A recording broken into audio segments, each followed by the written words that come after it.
Hello everyone, आप सभी दोस्तों का स्वागत है। इस वीडियो में डिस्कस करने वाले एक और मेन बोर्ड आईपीओ को, जिस मेन बोर्ड आईपीओ के बारे में बात करने जा रहे हैं, उस मेन बोर्ड आईपीओ की ओपनिंग डेट 9 जुलाई रहने वाली है। और इस मेन बोर्ड आईपीओ की जो ग्रे मार्केट प्रीमियम है उसमें काफ़ी बेहतरीन यहाँ पे तेज़ी दिख रही है। तो इस आईपीओ के रिगार्डिंग जो भी बेसिक इन्फॉर्मेशन है, प्राइस बैंड के अकॉर्डिंग किस तरीके की कैसी वैल्यूएशन कंपनी की निकल कर आती हुई दिख रही है, उनके बारे में इस वीडियो में डिटेल्स में बात करने वाले हैं। सो वीडियो को इन तक देखिएगा और ऐसे ही daily IPO grey market premium से जुड़ी अपडेट के लिए चैनल को सब्सक्राइब कर लीजिए। साथ ही कमेंट्स में टेलीग्राम ग्रुप का लिंक दिया गया है, वहाँ भी जुड़ सकते हो टाइम पे अपडेट के लिए।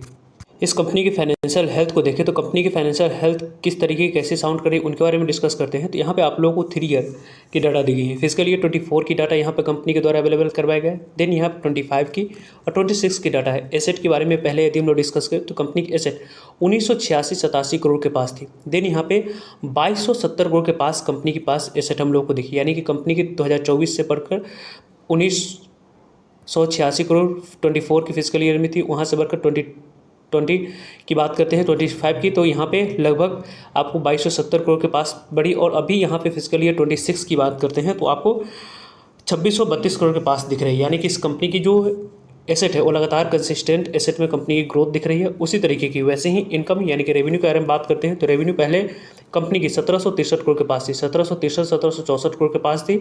और 25 करोड़ के पास की बात करते हैं, सॉरी यहाँ पे फिजिकल ईयर 25 के बारे में बात करें तो आप 2592 करोड़ के पास कंपनी की फिजिकल ईयर 25 में रेवेन्यू थी, यानी कि 1763 करोड़ से बढ़कर यहाँ पे 2500 आपको 92 करोड़ के पास हुई। और अभी यहाँ फिजिकल ईयर 26 की बात करते हैं तो थोड़ी सी यहाँ पे रेवेन्यू में गिरावट दिखी है, लेकिन अभी भी यहाँ पे रेवेन्यू 2347 करोड़ के पास है। लेकिन ऑपरेटिंग प्रॉफिट मार्जिन में कंपनी ने काफ़ी अच्छी इंप्रूवमेंट करके दिखाई है, जिसके कारण से कंपनी की लगातार कंसिस्टेंट प्रॉफिट आफ्टर टैक्स, यहाँ पे टैक्स देने के बाद कंपनी के पास प्रॉफिट पहले 40 करोड़ के पास थी फिजिकल ईयर 24 में, 25 में यहाँ पे कंपनी की प्रॉफिट बढ़कर 106 करोड़ के पास हुई। और अभी आपको रेवेन्यू में ड्रॉप आने के बावजूद भी आपको 151 करोड़ की टोटल कंपनी की प्रॉफिट आते हुए दिख रही है, यानी कि प्रॉफिट टर्म्स में कंपनी लगातार कंसिस्टेंट ग्रोथ दिखा रही है।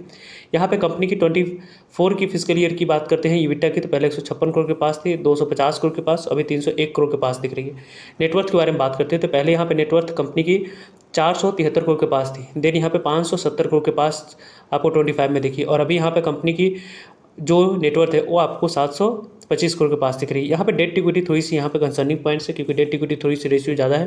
लगभग यहाँ पे डेट इक्विटी रेशियो के बारे में बात करें तो पहले 393 करोड़ के पास थी। देन यहाँ पे आपको डेट इक्विटी 502 करोड़ के पास, और अभी यहाँ पे डेट कंपनी के पास 828 करोड़ के पास दिख रही है, जो कि यहाँ पे कंसर्निंग पॉइंट्स है, जो कि आने वाले समय में डेट इक्विटी यहाँ पे कंपनी की और कम होनी चाहिए। प्रॉफिट टैक्स के बारे में बात करते हैं तो ईयर ऑन ईयर बेस पर कंपनी की जो ग्रोथ दिखी है उनके बारे में बात करें तो ग्रोथ के मामले में यहाँ पे 42% की ईयर ऑन ईयर बेस पे कंपनी की प्रॉफिट में ग्रोथ दिखा, जो कि काफ़ी शानदार है। इसके अकॉर्डिंग कंपनी की फाइनेंशियल हेल्थ को देखें तो यहाँ पे 4 आउट ऑफ 5 स्टार इस कंपनी की बात करें तो यहाँ पे दिया जा सकता है कंपनी की फाइनेंशियल हेल्थ को देखकर। यदि हम लोग बात करें कंपनी के बारे में तो यहाँ पे Laser Power and Infra IPO को हम लोग डिस्कस कर रहे हैं। यहाँ पे Laser Power and Infra IPO को देखें तो 9 जुलाई से आईपीओ ओपन हो रही है, और इस आईपीओ के 13 जुलाई क्लोजिंग डेट है, यानी कि इस आईपीओ में 9 जुलाई, 11 जुलाई और 13 जुलाई, इन 3 डेट को इस आईपीओ में आपको अप्लाई करने की अपॉर्चुनिटी मिलेगी। 11 जुलाई और 12 जुलाई के बारे में बात करें तो मार्केट क्लोज रहेगी, इसके आपको अप्लाई करने की अपॉर्चुनिटी नहीं मिलने वाली है। इस कंपनी को यदि हम लोग देखें तो कंपनी की फेस वैल्यू 5 रुपीज़ है।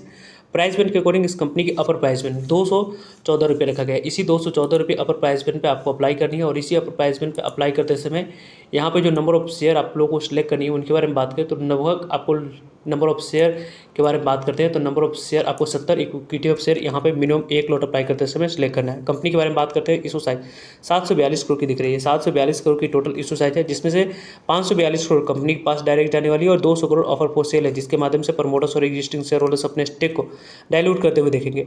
इसकी जो टोटल इशू साइज की डिस्ट्रीब्यूशन है उनके बारे में बात करें तो 50% शेयर क्यूआईबी के पास जाएगी, 35% शेयर रिटेलर्स के पास, 15% शेयर आपको एनआई कैटेगरी के पास जाते हुए देखेगी। यहाँ पे बुक बिल्डिंग आईपीओ है, बीएससी एनएससी दोनों जगह पर कंपनी की लिस्टिंग होने वाली है। बात करें मिनिमम 1 लॉट अप्लाई करने के लिए तो यहाँ पे 14,980 रुपये अमाउंट्स की यहाँ पे मिनिमम 1 लॉट अप्लाई करने के लिए रिक्वायरमेंट दिख रही है। और स्मॉल एनआई कैटेगरी में अप्लाई करने के लिए यहाँ पे आपको लगभग 2,09,720 रुपये अमाउंट्स की यहाँ पे रिक्वायरमेंट दिख रहा है। और बिग एनआई कैटेगरी अप्लाई करने के लिए यहाँ पे लगभग 10,03,660 रुपये अमाउंट्स की रिक्वायरमेंट दिख रही है। अलग अलग कैटेगरी में अप्लाई करने के लिए अलग अलग अमाउंट्स की यहाँ पे रिक्वायरमेंट। आने वाले समय में यहाँ पे लेजर पावर इंफ्रा आईपीओ की जो इंपॉर्टेंट डेट्स है उनके बारे में बात करें, 9 जुलाई से आईपीओ ओपन हो रही है, 12 जुलाई इस आईपीओ की क्लोजिंग डेट है, 14 जुलाई इस आईपीओ में आपको लॉट बिरयानी उसके बारे में इन्फॉर्मेशन मिल जाएगी। 15 जुलाई को नहीं मिलने पर पैसे रिफंड करने की डेट है। 15 जुलाई को ही डिमेट अकाउंट में शेयर को क्रेडिट कर दी जाएंगे और कंपनी की लिस्टिंग BSE NSE दोनों जगह पर होने वाली है।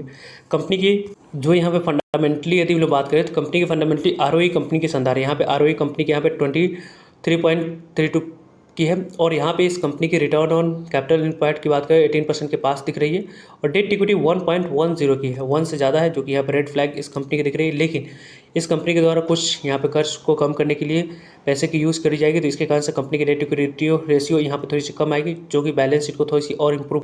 कंपनी की यहाँ पे रिटर्न नेटवर्थ आपको 21% के पास है। प्रॉफिट आफ्टर टैक्स मार्जिन यहाँ पे लगभग आपको 6.46% के पास है। EBITDA मार्जिन 12.96% के पास है। प्राइस टू बुक वैल्यू के बारे में बात करें 3.39% के पास दिख रही है। ओवरऑल इस कंपनी के बारे में बात करते हैं तो कंपनी की फंडामेंटली यहाँ पे कंपनी काफ़ी स्ट्रॉन्ग साउंड कर रही है और वैसे भी इस कंपनी की जो ओवरऑल अभी आप लोगों को दिख रही है उनके बारे में बात करते हैं तो यहाँ पे प्राइस टर्निंग लगभग आपको 16 के पास है। पोस्ट IPO भी कंपनी की प्राइस टर्निंग 20 के पास ही रहने वाली है, यानी कि प्रमोटर्स की होल्डिंग, पहले प्रमोटर्स की होल्डिंग 100% के पास 75.29% के पास अभी भी दिख रही है। EPS यहाँ पे अभी भी आप लोगों को 13.10 से ऊपर दिख रहा है और कंपनी की जो एवरेज प्राइस टर्निंग इंडस्ट्री की है उनके बारे में बात करें, एवरेज प्राइस टर्निंग यहाँ पे इंडस्ट्री की 27 के पास निकल कर आ रही है। इस प्राइस टर्निंग के बारे में बात करें, प्री IPO 16 के पास है, पोस्ट IPO 20 के पास रहेगी, यानी कि अभी भी इस कंपनी की लिस्टिंग गेन के लिए बात करते हैं तो 20% से ऊपर के लिस्टिंग गेन इस IPO में आने वाले समय में वैल्यूएशन वाइज यहाँ पे मिलते हुए दिख सकती है, इसकी चांस ज़्यादा बन रही है। और वैसे भी इस देखिए हम लोग यहाँ पे Laser Power and Infra company है, आपको इंटीग्रेटेड है, मैन्युफैक्चरर है, किस तरीके के पावर केबल्स हो गई, कंडक्टर हो गया है और अदर स्पेशलाइज्ड जो प्रोडक्ट्स होती है, कंपोनेंट जो कि पावर ट्रांसमिशन और डिस्ट्रीब्यूशन जो इंडस्ट्री है उसमें आप लोगों को काम होते हुए दिख जाते हैं। स्ट्रेटजिकली बात करें तो आपको एक्सपेंड कर रही है कंपनी यहाँ पे बिजनेस को टायरिंग इंजीनियरिंग प्रोक्योरमेंट की बात करें, कंस्ट्रक्शन की EPC में यहाँ पे कंपनी काम कर रही है। सेगमेंट में पावर डिस्ट्रीब्यूशन सेक्टर की बात करें वहाँ पे फोकस कंपनी के द्वारा की जाए। रूरल जो इलेक्ट्रिफिकेशन है प्रोजेक्ट्स है उसमें कंपनी के डिस्ट्रीब्यूशन इंफ्रास्ट्रक्चर डेवलपमेंट और इंस्टॉलेशन और जो कि आपको यहाँ पे काफ़ी अच्छी मिल रही है, जिसके कारण से इस कंपनी की जो कैपेसिटी है वो आप लोगों को अच्छी बढ़ती हुई दिख रहा है। कंपनी की ओवरऑल यदि हम लोग मैन्युफैक्चरिंग यूनिट की बात करते हैं तो बंगाल में है और कंपनी की यहाँ पे कंबाइंड इंस्टॉल कैपेसिटी आपको 85.448 मेट्रिक टन दिख रही है। मैन्युफैक्चरिंग की बात करते हैं तो company power and control cable और यहाँ पे स्पेशलिटी प्रोडक्ट्स कंपनी कंडक्टर की बनाती हुई दिख जाती है। EPC यहाँ पे कंपनी की अच्छी है। कंपनी की कंपटीटिव स्ट्रेंथ की बात करें तो one of the leading player है इन टर्म्स ऑफ बात करें हम लोग manufacturing capacity power cables and conductor east India में। कंपनी स्ट्रॉन्ग मैन्युफैक्चरिंग कैपेबिलिटी यहाँ पर रखती है और स्ट्रेटेजिक लोकेशन पे इस कंपनी की मैन्युफैक्चरिंग फैसिलिटी दिख रही है और कंपनी के यहाँ पे एस्टेब्लिश ट्रैक रिकॉर्ड है।